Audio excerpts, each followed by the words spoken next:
Good evening and thanks for joining us. I'm Bruce Frisco. Todd Battis is off tonight. It is Wednesday, the 18th of June. Here's what's making news this evening. Guilty as charged, the jury's verdict in a high-profile murder case.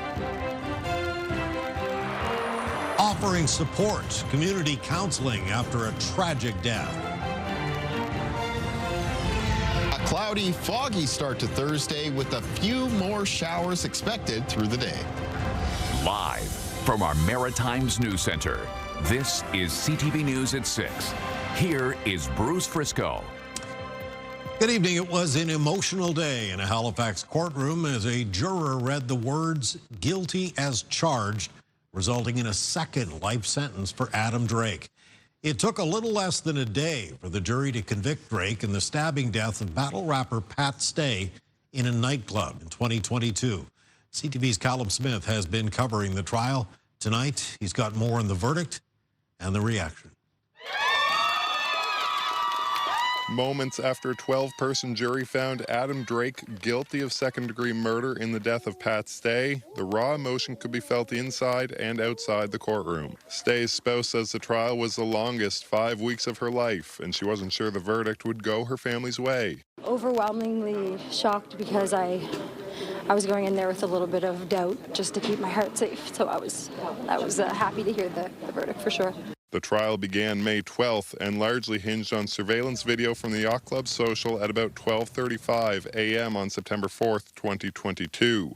In the end, the jury concluded Drake is guilty as charged. Shaking his head, Drake looked back to Stay's family and said, "Sorry, you guys, but they got it wrong. You don't got justice." We know that the jury has given this a lot of careful consideration. They were very attentive, and we're very pleased with the result. Making this Drake's second life sentence after a publication ban was lifted yesterday, detailing a first-degree murder conviction in the 2016 execution-style killing of Tyler Kaiser, something this jury never heard about. It's extremely important to ensure that an accused person has a fair trial, and we don't want anything to come in that could influence them in a way that's not appropriate. Stay's spouse says that part was frustrating, but she was focused on this case. The trial was attended day in, day out by supporters of Stay. He was an amazing person, and he deserves everything all the love that he gets from the public. So he deserves all the love and support everybody's shown him. Melissa Burns says there's no such thing as closure, but there's a sense of relief with the verdict. Now that this is done, this part's closed, but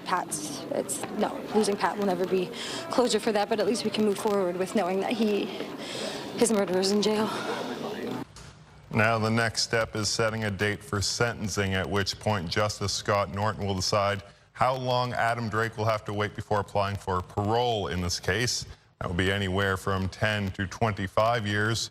The majority of jurors recommended the full 25. Drake's defense lawyer declined comment after the verdict, so it's not clear if he would seek an appeal. Bruce. All right, thank you, Callum. CTV's Callum Smith concluding his coverage of the Adam Drake trial live in our newsroom this evening. And just a reminder, for more on this case or any of the stories you're seeing tonight, feel free to visit our website, ctvnewsatlantic.ca. A monument to a young murder victim in Pictou County has been restored to its former glory, thanks to the efforts of a group of dedicated volunteers. CTV's Elyse Aeryn has more on the group effort 14 years after the victim disappeared. Nestled between black wrought iron gates wrapped in nature and tucked away near the water, a memorial for Amber Kirwan, Pictou County's angel. I loved her and I miss her, and what happened to her, to Amber, never should have happened. And it's a peaceful place for people to come and sit and reflect. Maria Leal started a volunteer search center when Amber first went missing. While she has visited the site over the years, today she's back, not to mourn, but to restore. I saw a message on the Rant and Rave site on Friday stating that the monument was damaged. Leal reached out to Amber's mother and promised to make it beautiful again. Then I put a post out on Facebook saying that I did get donations from Proudfoots if there's any volunteers that would like to help. It's a collective effort with generous donations of materials and time from people across the community, many of whom still remember the impact of Kirwan's death. And just like they did years ago, people came together to help, including Amber's friends who continue to grieve and others in the area. I don't think there was a person in Pictou County that wasn't affected by what happened to Amber, right? So, communities need to come together. We need to help each other, and we need to build communities together. Amber disappeared after a night out. She was 19 and never made it home. Her body was found a month after. A man was later convicted of first-degree murder. She was well loved. When you say Amber Kirwan, even before she went missing, people knew who she was. She just was a sweet, sweet girl, heart of gold. They added gravel to the monument, planted new flowers, and spread fresh mulch. The town stepped in too, watering the gardens and tidying the grounds. Amber, we still miss you and we love you. A monument restored, a memory held, and a young woman forever loved. Hafsa Arif, CTV News, Stellarton. A community support session is about to get underway in Woodstock, New Brunswick, where grief remains palatable just days after the death of a toddler at the town's horse racing track. CTV's Nick Moore reports. Tonight's community support session will include mental health professionals and support workers who will be on site. The support session will be held at the Air Motor Center from 6:30 to 8:30 in the facility's lower level Rotary Room.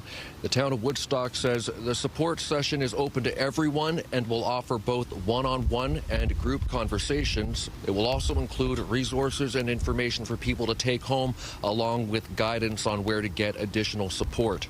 On Saturday afternoon, a 3-year-old child was struck by a starting gate being towed by a truck at the Connell Park Raceway. That happened at around 1:20 p.m. The child was taken to the Upper River Valley Hospital in Waterville, where they died from their injuries. Woodstock police are calling the incident a tragic accident, but they are not confirming the circumstances surrounding how the child was struck. Police have formally released the raceway for availability to the town, and the town now says it is conducting a comprehensive safety review of the raceway, including a review of any future events that are on the schedule. Preparations are happening at the site right now for a Rib Fest event this weekend. The status of upcoming horse races at the raceway, including the next scheduled for June 28th, that is not known. The Atlantic Province's Harness Racing Commission says it is also conducting an internal review of the incident. This is also an active coroner investigation. All deaths of individuals aged 18 and under that are reported to the coroner are reviewed by the Child Death Review Committee once all investigations are complete. Nick Moore, CTV News, Woodstock. A man has died following an ATV crash in rural New Brunswick. Happened just after 9 o'clock last night on Route 705 in Wickham. Police believe the 62-year-old man in the machine from Cars lost control of the vehicle and died at the scene.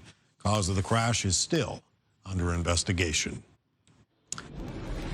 Here's a live look at Antigonish, where it is currently 21 degrees, a perfect time to get our first look at the weather. And for that, as always, we go to the Weather Center and meteorologist Kaylin Mitchell. Feels like June out there. That's right. So for anybody who's stepping out this evening, you're stepping out into temperatures that are mostly around the low to mid-20s, though cooler for a few locations. Bay of Fundy coastline in New Brunswick, Atlantic coastline of Nova Scotia. Humidity is a little bit more of a factor for today. So taking a look at humidex values, you can actually see that it's feeling warmer than those temperatures, away from those coastal areas, of course. Some locations feeling around the mid to high 20s. And there is going to be that level of mugginess around through the end of this week before it falls on the weekend and then returns early next week. Taking a look at the winds right now, they're out of the south. They're being sustained between 10 and 20 kilometers per hour. They're down a little bit compared to yesterday, getting a few gusts reported between 30 and 40. Winds remain out of a southerly direction for both tonight as well as for tomorrow. Over on satellite and radar, we have some showers present this evening. We have a line of showers that's moving across southwestern areas of Nova Scotia. Certainly a chance that a few of those could get up towards the Halifax area over the next couple of hours. And a line of showers with some thunderstorms coming down through northwestern areas of New Brunswick. And the risk of thunderstorms will continue as we move over the next couple of hours this evening. And there's even a risk that areas like Woodstock and Perth Andover could get into the southern edge of this line of thunderstorms that's currently making its way in through Maine. Taking a look at the big picture, we are in an area of very showery weather ahead of a couple of weather fronts stalled off towards the west of us. And there's more showers in the forecast for both tonight and for tomorrow. In most cases, The showers are going to be producing some rainfall amounts of trace up to around a few millimeters locally, but where there's that risk of some downpours and thunderstorms in the northwest of New Brunswick, you could see some locally higher amounts in the range of up to around 10 to 20 millimeters. I'll have more on the extended forecast, including some summertime heat, Bruce, when I'm back a little bit later on. All right, thank you, Kaylin, and that will be 15 or 20 minutes or so. Well, more than 24 people who were living in a motel in Fredericton are in a tough spot tonight. They are being forced to find new homes. This comes a day after the power and water was shut off. But even without those essentials, they are making the best of things at the moment. CTV's Avery McCrae explains. May Weil has lived at the Airport Inn in Fredericton for 17 years. Now she is being forced to search for a new place to call home. We weren't told much of anything. We were just told that the power is off and she didn't know how long. That was on Friday. The next day, Weil and the other 25-plus residents, most of whom are low-income seniors, were given a letter from the owners saying the power won't be coming back and the motel is shutting down. The first day was devastating enough, and now as the days are going on, it's more devastating. Because now we got to try to carry our water in to flush our toilets. Residents have come together to prepare meals however they can after being forced to toss thousands of dollars worth of frozen foods. They are managing this as they look for new accommodations, which isn't easy without internet. Some people are kind of trying to keep their sense of humor up by saying they're going to become homeless, get some tents, and camp out here. Well, I'm going to be the one that's watching the stars because I can't even afford the damn tent right now. A joint update from New Brunswick Public Safety and the Housing Corporation says the power was disconnected after several electrical issues weren't fixed by the owner. NB Housing points to programs to help if they meet the requirements. Something's got to be done this week. This happened to the tenants late last week. I found out about it Monday. Ever since, we've been working to try and get it addressed. The owner of the inn reached out late this afternoon and said it was never her intention to give people such short notice about the shutdown. She says in her 22 years of running the motel, she has always tried to keep her rents low, under $600 a month, all included, but says the list of needed repairs was just too much for her to complete. Avery McCrae, CTV News, Fredericton. Well-known crime has been a growing problem in downtown Sydney. Now, police in Cape Breton say cameras are coming, and some business owners are already welcoming that move. Here's CTV's Ryan McDonald. Police surveillance cameras will soon be coming to busy urban centers throughout the Cape Breton Regional Municipality. We're going to start by seating anywhere between 30 and 50 cameras, and it's our vision to put them in all of our downtown cores, not just downtown Sydney. Cape Breton Regional Police Chief Robert Walsh says they'll also be putting body cameras on all general duty frontline officers, a number he says would be more than 120, and that the force will be adding 6 to 9 cameras in patrol cars. He says downtown surveillance cameras in particular have helped cut down on crime elsewhere in places like Charlottetown, adding that the video will be available to police in real time too. If we had a call, for example, of an active shooter, it will be live streamed into our communication center where our operators would be able to access that and even back up the video briefly to see if what is being reported is actually taking place. People need to feel safe downtown. They have not been feeling that lately. For years now, some business owners in downtown Sydney have been dealing with things like vandalism and theft. Restaurant and properties owner Craig Boudreau welcomes all the new cameras, but feels they are only part of a broader solution when it comes to crime. And there's actually been people that have moved, relocated from Charles Street for that reason. So I think it'll be a definite help, and I think it'll instill the confidence in people that we need. It'll be a part of it, I repeat. As for any privacy concerns when it comes to these new cameras, there is privacy constraint and legislation that has to be addressed through this.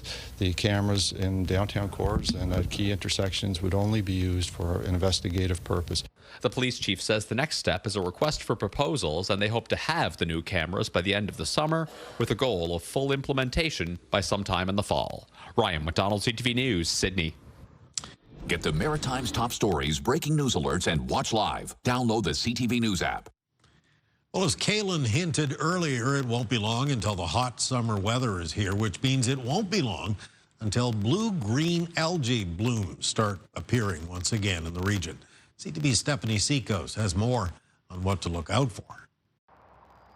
It certainly didn't feel like a beach day today in Dartmouth, but as the start of summer quickly approaches, beaches will soon be full. Around this time of year, we're working with our colleagues in recreation, making sure all of our protocols are up to date and that any changes that need to be made have been approved. Supervised beaches in Halifax Regional Municipality officially opened for the season July 1st.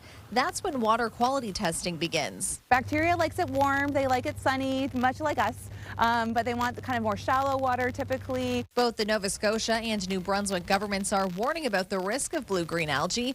It can look like fine grass clippings in the water, spilled paint, pea soup, or sometimes like a thick scum on the surface.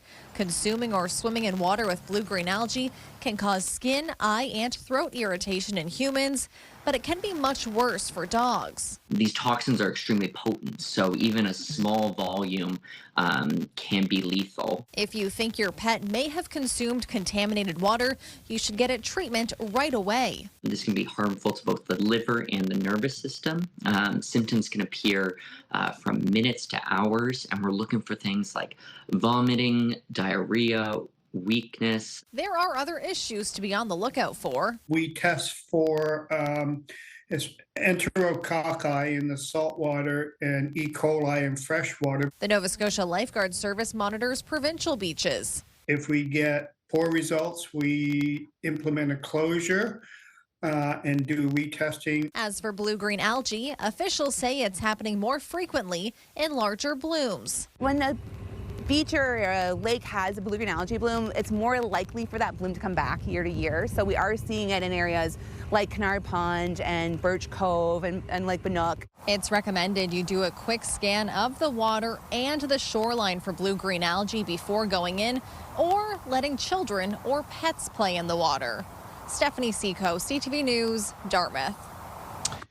Thank you, Stephanie. Still to come tonight, cloudy skies and patchy showers tonight. Kalen will be back with his full forecast. Coming up next, though, should they or shouldn't they? It would be a really fabulous thing for Halifax to have that network totally separate from the road. Another round of public consultations about bike lanes in Halifax. That's next. Stay with us.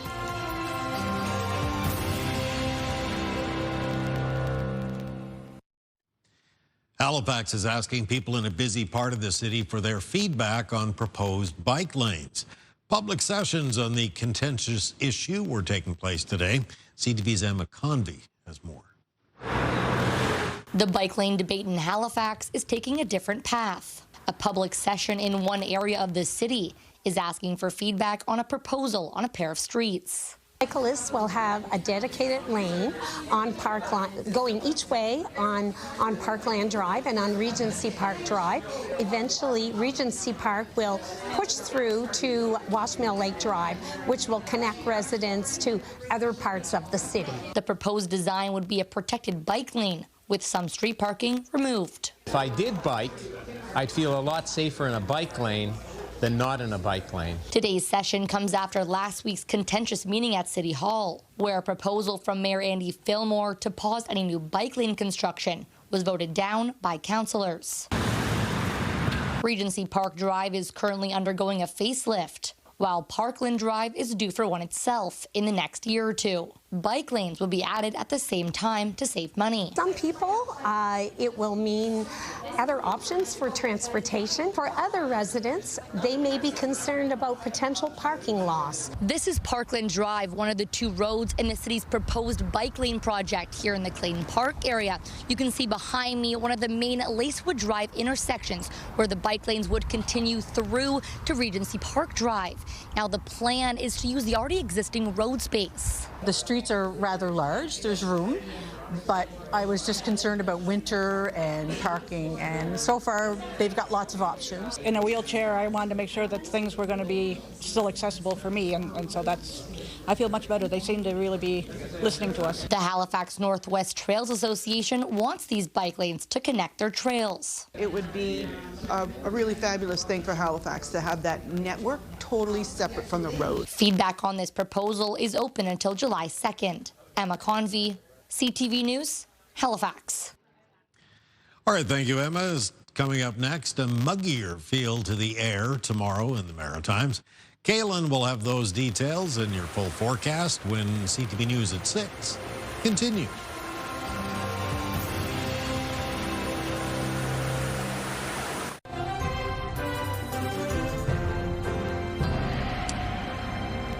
Looking a little bit cloudy, perhaps foggy in Summerside as we approach 6:30 here on a Wednesday evening. Still very comfortable. 22 degrees. Not too bad. Not too bad. No, not for June. We've got some heat on the way, I guess. Yes, we do early next week. I'm going to be talking more about that just before we get into the extended forecast. In the meantime, in the short term, we still have some showery conditions coming up through the end of this week and some fog to talk about for tonight. We'll get into that. Let's just take a quick look at weather conditions across the country first. A series of severe thunderstorm watches and warnings out for parts of the prairies, pretty widespread in the province of Alberta, out for southern areas of Saskatchewan and the southwestern corner of Manitoba. Temperatures currently through many parts of the prairies are sitting around the low to mid 20s. Moving off towards the east, there's some rainfall warnings out for parts of Ontario as well as Quebec. Temperatures there have been on the hotter, more humid side today. It's 29 right now around Ottawa and Montreal, and 26 at Quebec City, 20 at Fredericton, 17 at Halifax, 22 at Charlottetown, and 18 degrees at St. John's in Newfoundland. Taking a look at things on radar, we have a band of showers. It's across the southwest of Nova Scotia. We have another line of showers coming into the north and west of New Brunswick, and that line of showers has, as you can see by the lightning here, some thunderstorms along with it. So these are going to be around over at least the next couple of hours. Really, the area of risk of getting into these thunderstorms this evening includes Woodstock all the way up and past Perth, Andover. Looks like the Grand Falls area is already seen or has a thunderstorm currently in the vicinity, and the risk extends up towards the north and parts of the northeast as well. I'd say from Campbellton, Dalhousie across towards Bathurst. Lightning and downpours, the hazards with these thunderstorms. No severe thunderstorm watches or warnings issued yet, but if you're in the vicinity of this more active weather, I'd definitely be heading inside and waiting it out.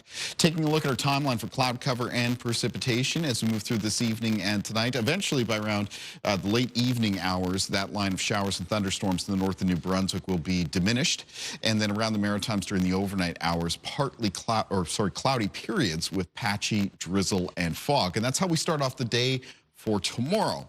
Now, like today, though, throughout Thursday, there's going to be some scattered showers around parts of the Maritimes. And similarly to today, with the showers up around the north and northwestern corner of New Brunswick, afternoon into evening, there'll be a risk of some downpours and some thunderstorms with them. Our weather conditions remaining cloudier, a little bit unsettled with those showers in the forecast because of the presence of a couple of weather fronts approaching from the west. Now, winds for both tonight and tomorrow remain out of the south, sustained 10 to 20 kilometers per hour on Thursday with a few gusts between 20 and 40 kilometers per hour. Low temperatures tonight on the milder side, many areas 14 to 17 degrees, a little bit cooler on a few parts of the coast. Highs tomorrow in the north of New Brunswick, mostly 23 to 26, 22 on parts of the coastline. Central and southern areas of New Brunswick, high temperatures 20 to 25 degrees, except 16 to 19 degrees on the Bay of Fundy coastline. Prince Edward Island for tomorrow. Sun may peek through a little bit in the afternoon. You'll feel that combination of both heat and humidity. Some high temperatures up to around 25 to 27 degrees, 23 on parts of the coast. In Cape Breton tomorrow, a lot of highs between 23 and 26, except near 20 degrees on the Atlantic coastline. Near 27 for the north shore of Nova Scotia for tomorrow, but coastal areas in the eastern shore between 18 and 22. And that cooler trend around the Atlantic coastline carries all the way down to the Halifax area. High temperature there near 20, whereas Truro gets up to 26. Near 26 for the valley for tomorrow, and on the south shore of Nova Scotia, high temperatures 16 to 19 degrees.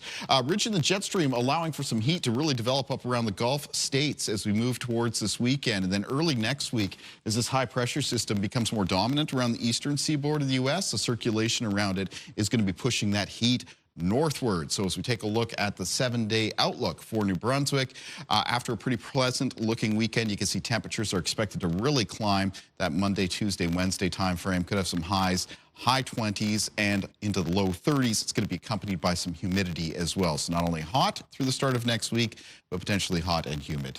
For Nova Scotia in the forecast, humidity actually comes down for the weekend. Pretty pleasant both Saturday and Sunday, a mix of sun and cloud. But then you can see that heat really building in Monday, Tuesday, and Wednesday of next week, accompanied by showers on Tuesday and Wednesday. And probably due to the heat and humidity, might be a risk of some thunderstorms with those showers. And for Prince Edward Island, some showers to close out this week. Pretty comfortable conditions through the weekend. And then temperatures really warming up through the start of next week. And that humidity will be returning as well, Bruce. We will break out the fans. Thank you for that. Wake-up weather still to come. Coming up next, we'll chat with the former New Brunswick Premier about a big meeting in Boston this week.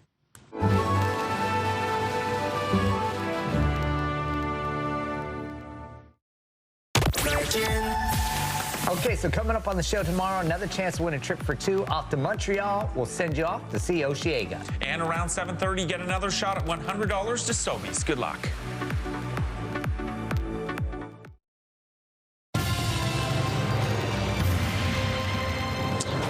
As you probably heard, our four Atlantic premiers traveled to Boston this week to discuss trade and tariffs with the New England governors.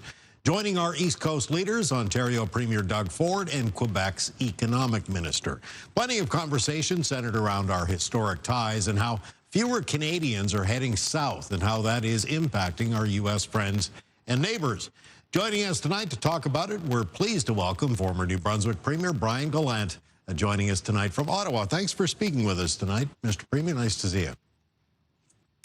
Good to see you, Bruce. Thanks for having me. So the gathering seemed fairly congenial. What's your take?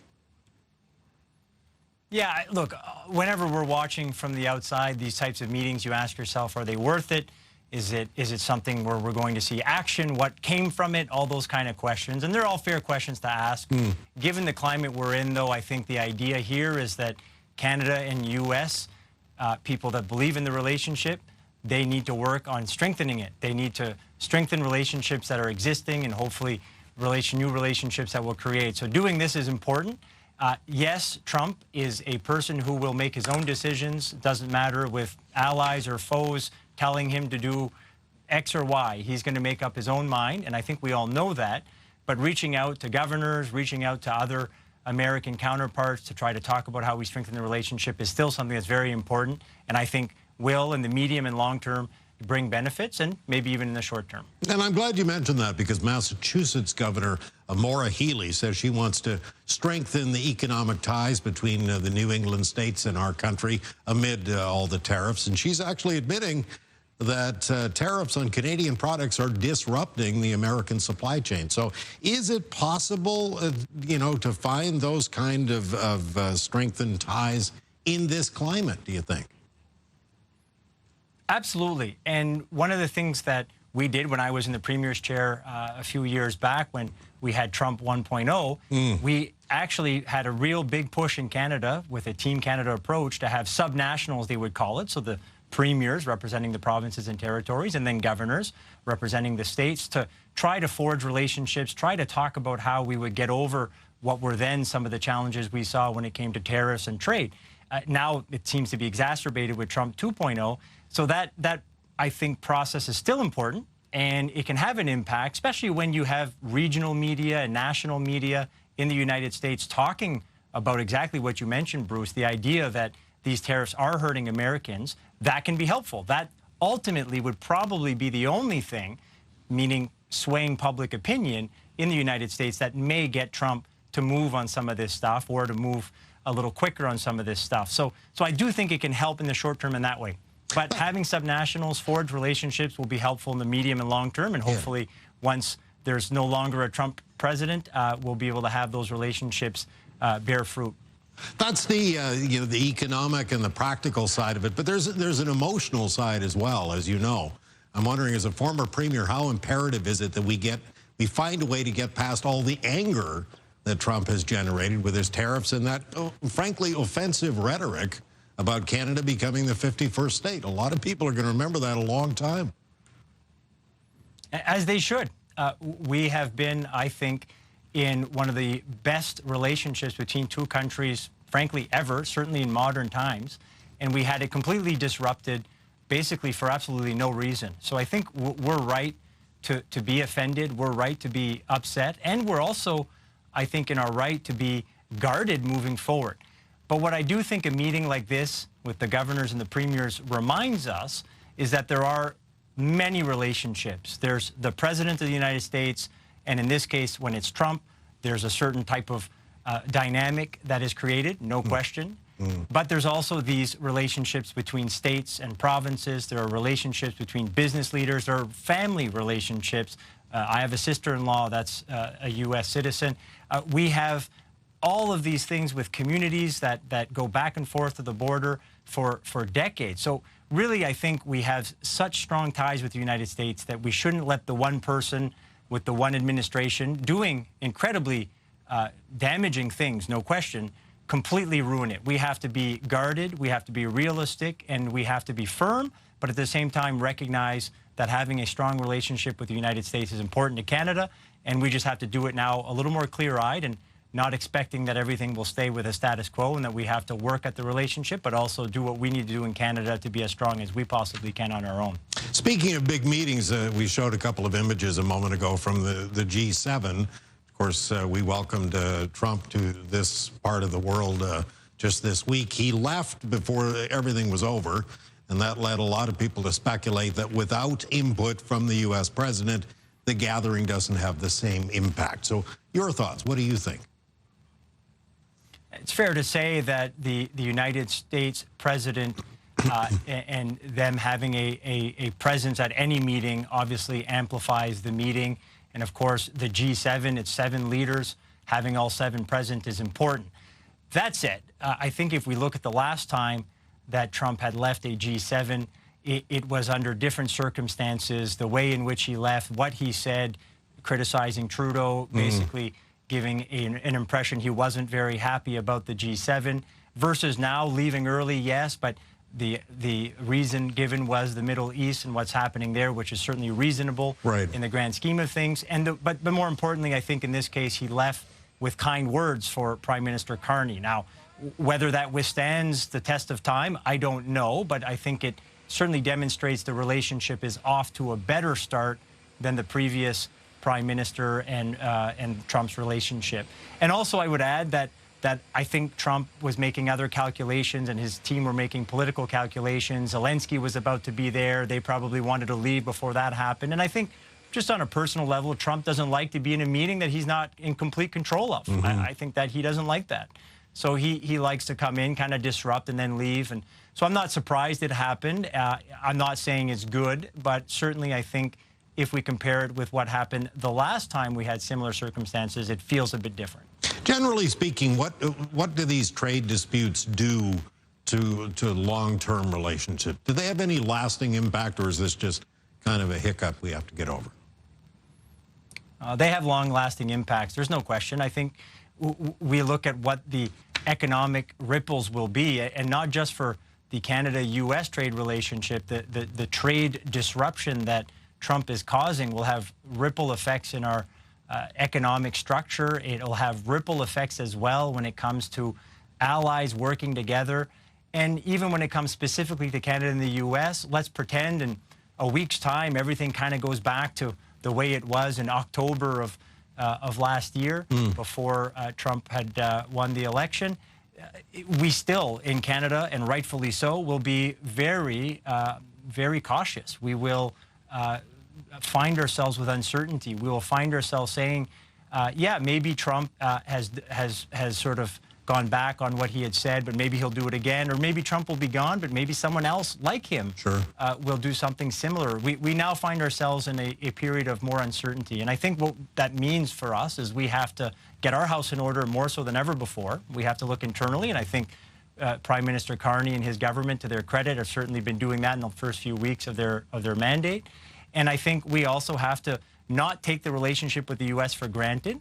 And it's great to see, again, the premiers and the governors getting together, because we shouldn't take that relationship that is incredibly important to both countries for granted. But also, even if things feel like they're pretty good, we have to be cautious. We have to understand that at a whim now, given the climate, things could change. So we need to make sure that we are clear-eyed, we're open-eyed, and we realize that we can't depend on the same type of relationship with the U.S. that we've had for many years, despite the fact that it was mutually beneficial. For sure.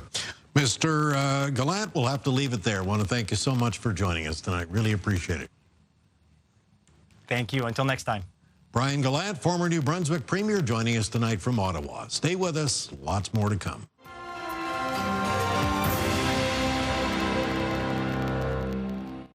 In the Lifeline tonight, why advocates are calling for a lowering of the screening age for colorectal cancer. CTV's Amanda Debison has more. Canada should lower the starting age for colorectal cancer screening from 50 to 45 as rates of the disease rise among young people. That's according to a prominent cancer advocacy group. Colorectal Cancer Canada is calling on provinces and territories to promote and provide stool tests to people beginning 5 years earlier than is practiced today.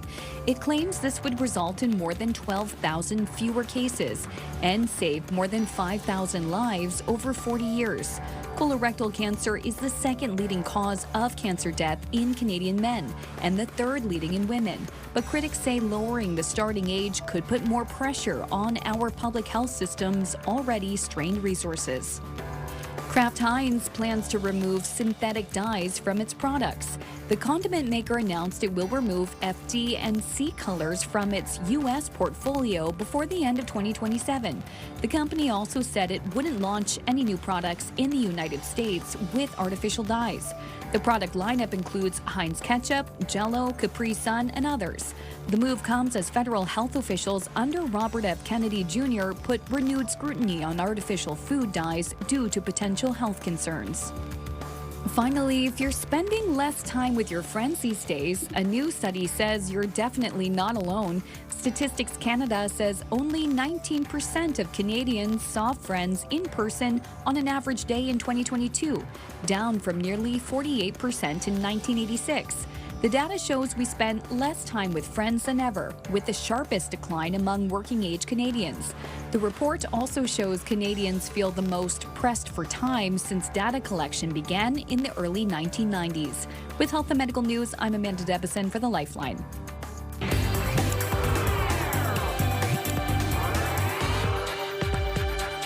That music can only mean one thing. We're on the scene with a rising star from Cape Breton who's been on the move lately. One might even say she's unstoppable. CTV's Katie Kelly caught up with Elyse Aeryn ahead of her show today. It's the perfect day for a patio party, and at about the time this airs, the lovely Elyse Aeryn will be here at the Marriott Harbourfront performing on this very patio. Great to see you, Elyse. Thanks for having me, Katie. One of my favorite artists from Cape Breton here hanging out in Halifax today. Can you tell everyone that may not be familiar with the lovely Elyse Aeryn just a little bit about yourself, where you're from? Sure. Well, I'm a rock artist from Cape Breton Island, originally the town of Glace Bay, and I was away for a few years doing some different things with my life, and about 5 years ago decided to move back to Cape Breton and pursue my passion, and here we are. Here we are, and you've been killing it ever since. One of my highlights from last year was at the Nova Scotia Music Awards, getting to announce your name as Entertainer of the Year. Such a big deal, especially for a newer artist. Are you still riding high off that? Yeah, absolutely. I was definitely a little bit surprising, but one of the most rewarding and exciting moments of everything that's happened so far. Yeah. So your debut album, Joy State of Mind, came out. It did really, really well. Everybody loved it. Now you're working on another album, and you've already released Unstoppable, an incredible new song. Can you tell everybody just a little bit about this one? Yeah, Unstoppable is the first single from the new record called Everybody Loves You, and it's a really upbeat, feel-good song that I say has a double meaning. It's a love song, but it's a love song that you can sing to yourself. Oh, I love that answer. So fun. And so this is going to be part of a new album that you're going to have coming out later this year. So what's the scoop? I know you probably can't reveal too much at this point. October 17th is the new record. I've got 2 more singles coming out before then, and there'll be another tour happening in the fall to celebrate the album release. If there are people that want to see you, if they can't, if they didn't make it here to the Stones Throw patio at the Marriott today, there's lots of opportunity to see you over the summer, right? That's right. I'm going to be at the Pictou County Lobster Carnival. We'll be in Moncton, Woodstock, New Brunswick, Shelburne, Nova Scotia, and Sydney, Cape Breton, of course, a couple times this summer. Awesome. So you've got sort of a jam-packed schedule is what you're telling me. Yes, and we'll be back to Halifax September 25th at the Carlton and October 4th for Halifax Urban Folk Festival.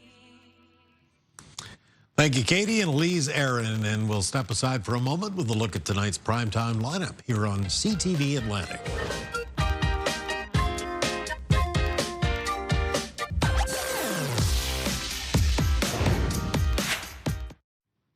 On the markets today, the Dow ended the day down 44 points. Canadian stocks generally moved up today, closing in on last week's record high. For the latest in business and all the closing Canadian numbers, we turn to our partners at BNN Bloomberg. Here's Andrew Bell. Hello there.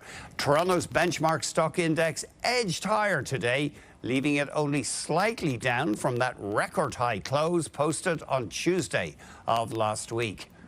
Canadian stocks are up almost 7.5% this year, outpacing a gain of less than 2% for the U.S. market. One winner in Toronto today was the natural gas processor Keyera. Its stock jumped almost 6% as investors welcomed the company's plan to buy the Canadian natural gas liquids business of Texas-based Plains All American, plus some U.S. assets for just over $5 billion. BMO upgraded Keyera shares to buy, calling the purchase a, quote, scale-changing deal. The Canadian dollar traded at 73.01 U.S. cents, down almost 1/4 cent. West Texas Intermediate oil was at $73.50 U.S. a barrel, up 23 cents. Our latest fix on Western Canadian Select oil has it at $61.25, up 59 cents.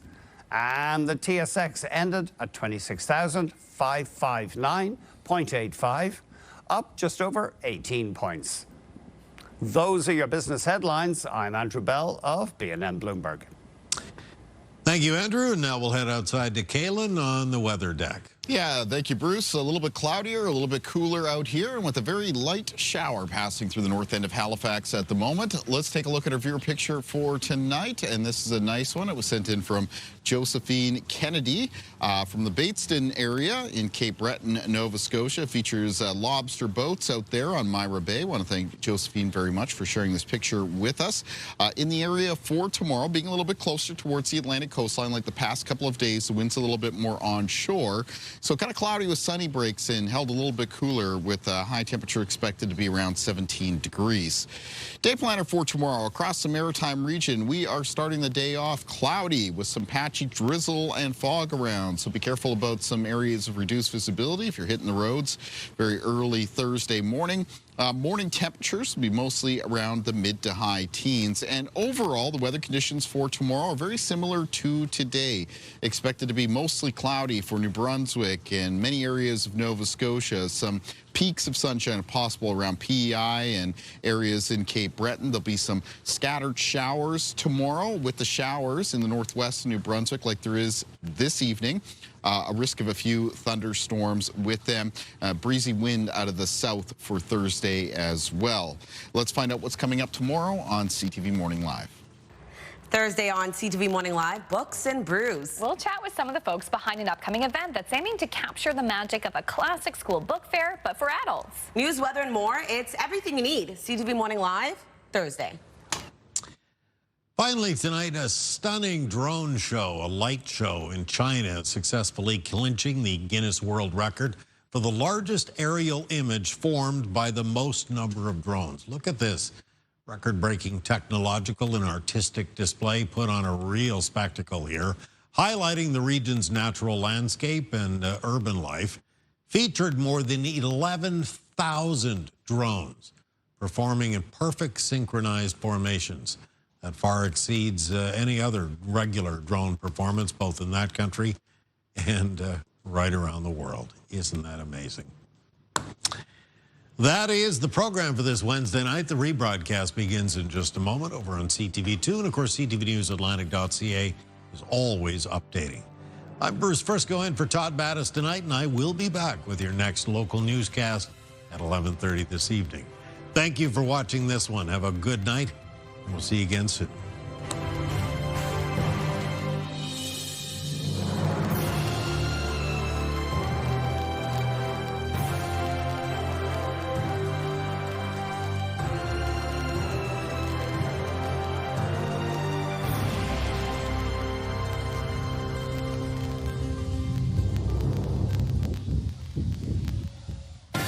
CTV News, the Maritime's #1 newscast.